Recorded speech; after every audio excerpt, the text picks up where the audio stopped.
गांव चंदपुर, जहां की मिट्टी में अपनापन था और हवाओं में रिश्तों की मिठास। इसी गांव की बहू थी राधिका, जिसने जब पहली बार अपने ससुराल कदम रखा था तो आंखों में हजारों सपने थे और दिल में थोड़ी घबराहट। माँ बाप की इकलौती बेटी राधिका की शादी बड़े ही अच्छे परिवार में हुई थी। ससुर थे रिटायर्ड स्कूल मास्टर, सास पूजा पाठी और पति मोहन गांव के प्राथमिक स्कूल में मास्टर। शादी के शुरुआती दिन थोड़े कठिन थे। हर बहू की तरह राधिका भी अनजान माहौल में खुद को ढालने की कोशिश कर रही थी।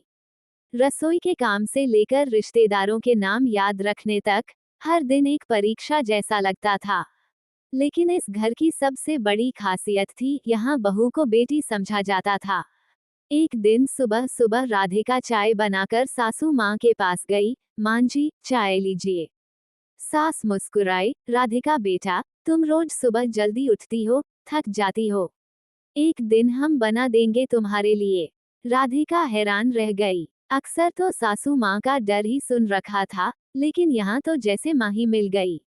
धीरे धीरे राधिका ने सबका दिल जीत लिया। वो हर त्योहार को पूरे दिल से मनाती, मंदिर में भजन करती, ससुर जी के पैर दबाती और मोहन के कपड़े बिना कहे प्रेस कर देती।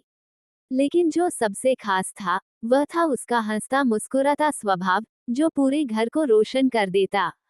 एक दिन ससुर जी बोले, राधिका बेटी, आज तेरा मायका याद आ रहा होगा ना? जाकर मिला अपने माँ बाप से। राधिका की आंखें भर आईं। बोली, बाबूजी, सच कहूं तो अब मायका तो यही लगने लगा है। वहां भी माँ बाप थे, यहाँ भी मिल गए। फर्क सिर्फ इतना है कि वहां से विदा हुई थी, यहाँ से कोई विदाई नहीं होगी। ससुर जी मुस्कुरा दिए, हमने बहू नहीं, बेटी पाई है। राधिका की नंद सीमा भी अक्सर मायके आती थी। एक दिन राधिका ने कहा, सीमा दीदी, आप तो शहर में रहती हैं, कैसा लगता है?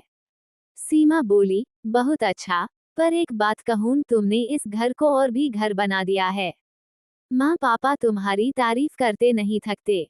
एक दिन गांव की दूसरी औरतें आईं, राधिका, तुम्हारी सास बहुत भाग्यशाली है जो तुम जैसी बहू मिली। और तुम्हें तो जैसे दूसरा मायका मिल गया है। राधिका हंसते हुए बोली, नहीं, ये ससुराल ही तो मेरा पहला मायका बन गया है अब। माँ बाप का दिया प्यार तो मिला ही, अब यहाँ भी वही ममता, वही अपनापन मिलता है। कुछ महीनों बाद जब राधिका को पता चला कि वह माँ बनने वाली है, तो पूरे घर में खुशी की लहर दौड़ गई। सासू माँ ने कहा, बेटा, अब तुम आराम करो, घर का काम हम देख लेंगे। ससुर जी हर सुबह हल्के हाथ से पूछते, राधिका बेटा, कुछ चाहिए तो बता देना। डॉक्टर को दिखाना हो तो मोहन को बता देना। राधिका की आंखें फिर नम हो गईं।